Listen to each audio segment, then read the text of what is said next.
శ్రీమాత్రే నమః. ఓం శారదా శారదాంబోజ వదనా వదనాంబుజే సర్వదా సర్వదాస్మాకం సన్నిధిం క్రియాతు. వ్యాసాయ విష్ణురూపాయ వ్యాసరూపాయ విష్ణవే నమో వై బ్రహ్మనిధయే వాసిష్ఠాయ నమో నమః. సోషల్ పోస్ట్ ఛానల్ ప్రేక్షకులకి మంత్రబలం కార్యక్రమానికి స్వాగతం.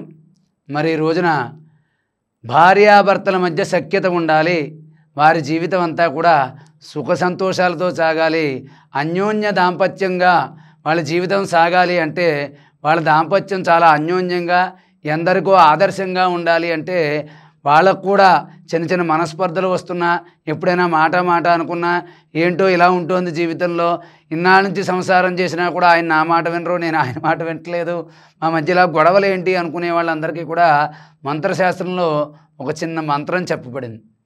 ఆ మంత్రాన్ని కనుక భార్యాభర్తలు ఇద్దరూ కూడా ఉదయం సాయంత్రం ఆ యొక్క మీ ఇంట్లో ఉన్నటువంటి దేవుడి యొక్క పూజా మందిరంలో 21 సార్లు కానీ 54 సార్లు కానీ 108 సార్లు కానీ ఈ యొక్క మంత్రాన్ని జపించినట్లయితే వారి మధ్య సఖ్యత పెరిగి అన్యోన్యంగా వాళ్ళ జీవితాన్ని సాగిస్తారు. ఆ మంత్రం ఏమిటి అంటే ఓం శ్రీ మోహిన్యై నమః. ఓం శ్రీ మోహిన్యై నమః. ఈ యొక్క మంత్రాన్ని కనుక భార్య కానీ భర్త కానీ ఎవరైనా సరే వాళ్ళ దాంపత్యంలో వస్తున్నటువంటి చిన్న చిన్న గొడవలు, ఆ మనస్పర్ధలు అన్నీ తొలగిపోయి వాళ్ళు ఎప్పుడూ కూడా సుఖ సంతోషాలతో జీవించాలి అంటే ఈ యొక్క మంత్రాన్ని ప్రతిరోజు ఉదయం సాయంత్రం తప్పకుండా 24 సార్లు కానీ 54 సార్లు కానీ 108 సార్లు కానీ, లేకపోతే మీకు సమయం ఉన్నంత వరకు ఎంత సమయం ఉంటే అంత సమయాన్ని కూడా ఆ దేవుడు మందిరం దగ్గర కూర్చుని ఆ సమయాన్ని కేటాయించి ఓం శ్రీ మోహిన్యై నమః ఈ యొక్క మంత్రాన్ని కనుక మీరు జపించినట్లయితే మీ యొక్క జీవితం అంతా కూడా చాలా అన్యోన్యంగా సుఖ సంతోషాలతో ఆనందంగా సాగుతుంది.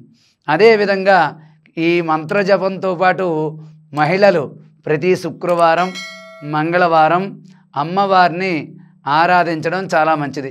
ఆ దుర్గాదేవిని కానీ గౌరీమాతను కానీ లక్ష్మీదేవిని కానీ మీకు ఇష్టమైనటువంటి అమ్మవారి యొక్క దేవాలయానికి వెళ్ళి అమ్మవారికి కుంకుమ పూజ జరిపించుకోవడం, అదేవిధంగా ఇంట్లో పార్వతీ పరమేశ్వరుల ఫోటోకి కానీ సీతారాముల చిత్రపటానికి కానీ రోజు పూజ చేసుకోవడం, ఆ యొక్క దేవతల్ని ఆరాధించడం వల్ల కూడా ఆ సీతారాముల్లాగా ఆది దంపతుల్లాగా ఆ గౌరీ శంకరులాగా మీ యొక్క దాంపత్యం చాలా సుఖ సంతోషాలతో సాగుతుంది.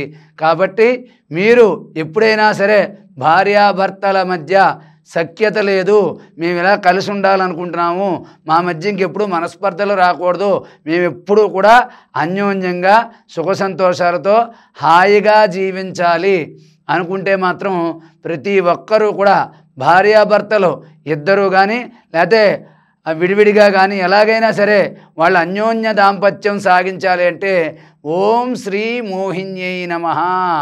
ఓం శ్రీ మోహిన్యై నమః ఈ యొక్క మంత్రాన్ని జపించండి. దానితో పాటు ఎక్కడైనా సరే దేవాలయాల్లో కళ్యాణాలు జరుగుతూ ఉంటాయి. పార్వతీ పరమేశ్వరుల కళ్యాణం, సుబ్రహ్మణ్యేశ్వర స్వామివారి కళ్యాణం, సీతారాముల కళ్యాణం, రాధాకృష్ణుల కళ్యాణం, ఇలా కళ్యాణాలు జరుగుతూ ఉంటాయి. అలా జరిగే చోటకు వెళ్ళి మీరు కూడా కళ్యాణంలో పాల్గొని ఆ కళ్యాణ కార్యక్రమాన్ని నిర్వహించుకున్నట్లయితే మీ యొక్క దాంపత్యం నిండు నూరేళ్ళు కూడా సుఖ సంతోషాలతో భోగభాగ్యాలతో చాలా అన్యోన్యంగా మరొక జంటకి మీరు ఆదర్శంగా ఉండే విధంగా మీ దాంపత్య జీవితం సాగుతుంది. కాబట్టి దంపతులందరూ కూడా ఈ యొక్క మంత్రాన్ని జపిస్తూ మీకు దగ్గరలో ఉన్నటువంటి అమ్మవారి ఆలయాన్ని సందర్శించి అక్కడ మీ గోత్రనామాలతో పూజా కార్యక్రమాలు జరిపించుకుని, అదేవిధంగా మీకు దగ్గరలో ఉన్నటువంటి దేవాలయం దగ్గర ఎక్కడైనా సరే సీతారాముల ఆలయం కానీ రాధాకృష్ణులు కానీ పార్వతీ పరమేశ్వరులు కానీ సుబ్రహ్మణ్యేశ్వర స్వామి కానీ ఏదైనా సరే దేవాలయంలో మీరు కళ్యాణం జరిపించుకున్నా లేకపోతే జరిగే కళ్యాణంలో పాల్గొన్నా కూడా మీ జీవితం అంతా కూడా చాలా సుఖ సంతోషాలతో ఉంటుంది. కాబట్టి అన్యోన్య దాంపత్యం కోసం మీ యొక్క జీవితంలో మనస్పర్ధలు రాకుండా, ఎప్పుడు కూడా గొడవలు రాకుండా, వచ్చినా వెంటనే తగ్గిపోయి మళ్ళీ మీరు ఎప్పట్లాగే చాలా చాలా చక్కగా కలిసుండే విధంగా మీ జీవితం సాగాలి అంటే ఈ పరిహారాన్ని పాటించండి, అమ్మవారిని ఆరాధించండి, దేవతా కళ్యాణంలో పాల్గొనండి.